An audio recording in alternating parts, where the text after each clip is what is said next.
Tonight, I'm taking you on my very first YouTube shop tour.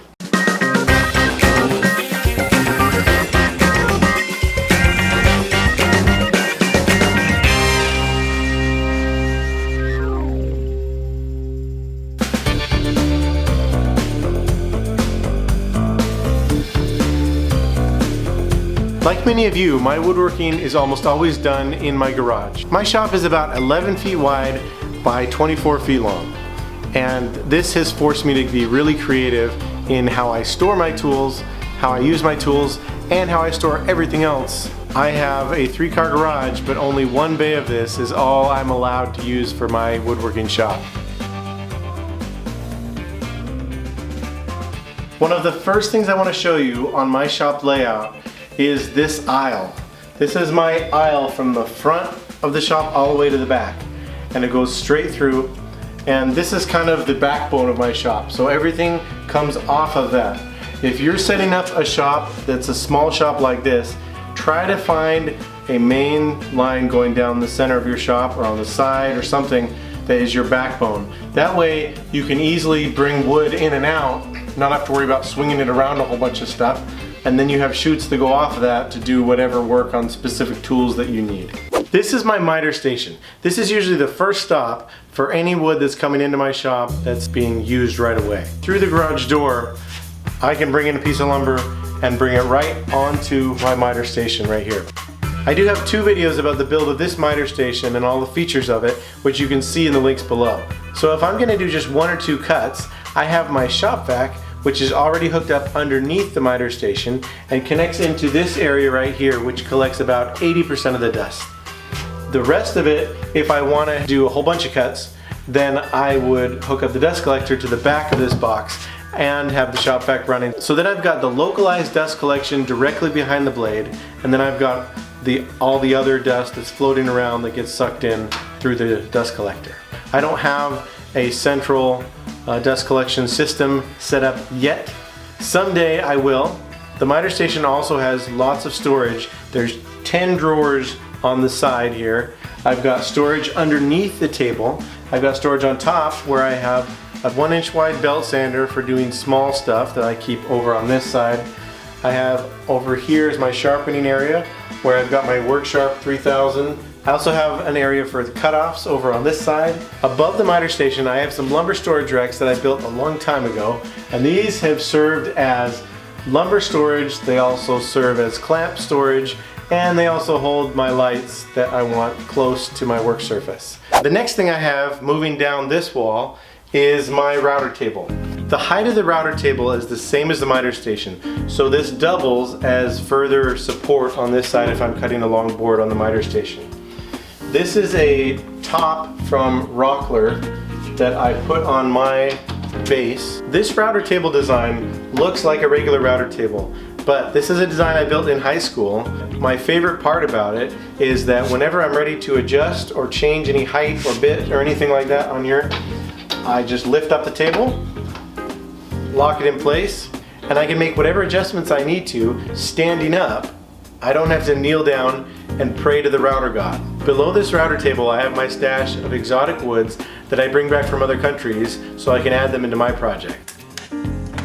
My router bit storage is on the wall here, and one of the things I really like about this design is that I can pull these shelves completely out and I can go through and decide which bit I want.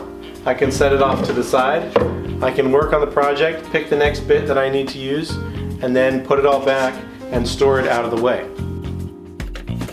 Moving down the line, I have my flip-top mobile tool stand. If you haven't seen these before, these are great in a small shop because it makes it so you can store 2 tools in the same footprint and be able to pull it out when you need to and put it away when you need to. Right now this has my rigid sander on top and my planer underneath.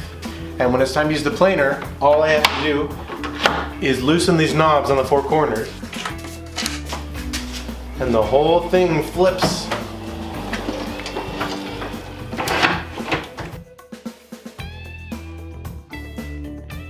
I tighten my 4 knobs and I'm ready to start planing. I do have plans for this on my website if you're interested, and a fun fact about this flip top stand is that this is the very first video I made that started me on YouTube. I cringe watching this video now, but hey, you gotta start somewhere. Next up is my workbench. And this was the first thing I built when we moved here. This has been very versatile. I've used it for all of my projects. The top of this is a birch butcher block countertop, but the base of it is all storage. I've got 12 drawers on either side of the workbench. In the center are all these cubbies for my sanders and the biscuit joiners and the drills and all of the little stuff. At this end of the shop, I have my drill storage rack, which doubles as my audio headquarters. Right next to that, I have my small part storage bin. And there is a video up on this, which you can see the link to in the description below.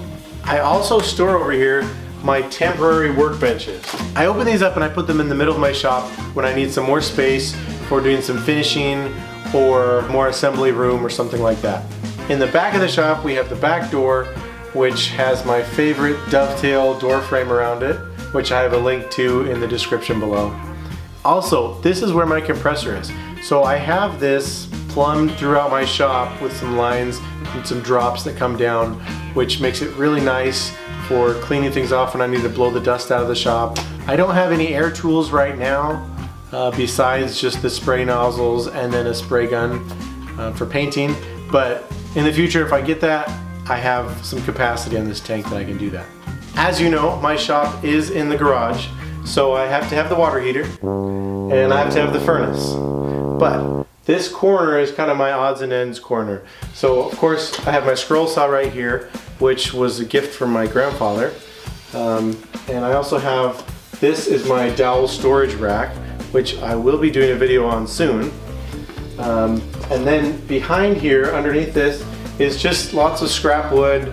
Moving across the shop, I have my bandsaw, which is a little 14-incher that I have on wheels so I can move it in and out, move it around when I need to.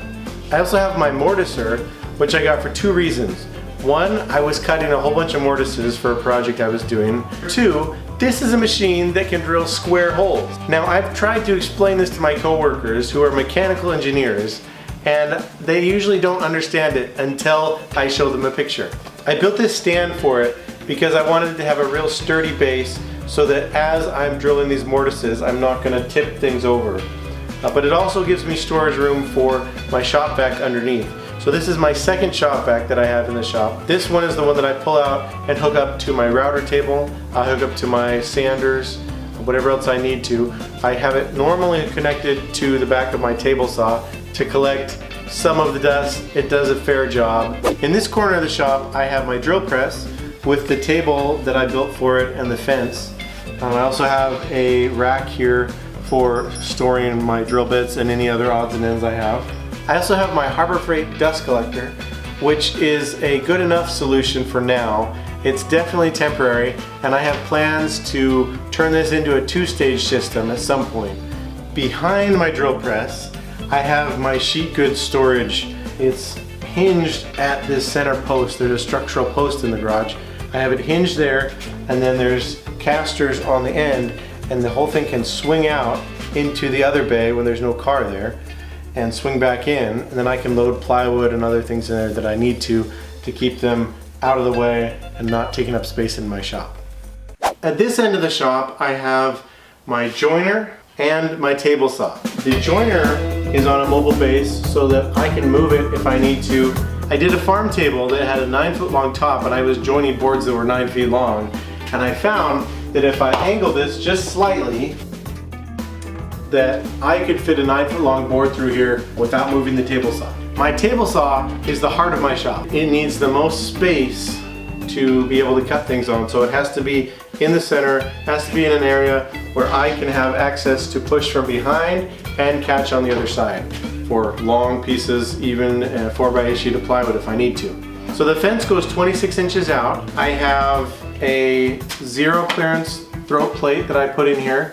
I also have an aftermarket fence that I added. This is an old Craftsman saw, the motor hanging off the back. It's a 3 horsepower motor. I got rid of the original fence because those don't work. This is a good one that is the T-square that goes along a bar along the front. This fence has taken an old saw and turned it into something that's very useful and versatile for me in my shop. When I need an assembly table and my workbench is full, then I come over to the table saw, and since I don't want to get glue on the top of the surface, I pull out my assembly table extension, and then I can use this and have glue drips on this, whatever I need to, but it makes this very useful so I don't have just a table that can only be used for cutting the wood. I can also use it for assembly. As is the case with most of you, a woodworking shop is always a work in progress. So I've got a lot of plans, a lot of ideas of things that I want to do in the shop, but I haven't had time yet. Those are coming, and I will share those with you. If you have any ideas for future projects I can do in the shop or things I can do to improve it, please let me know in the comments. I'm Jared, the Evening Woodworker, and this is my shop.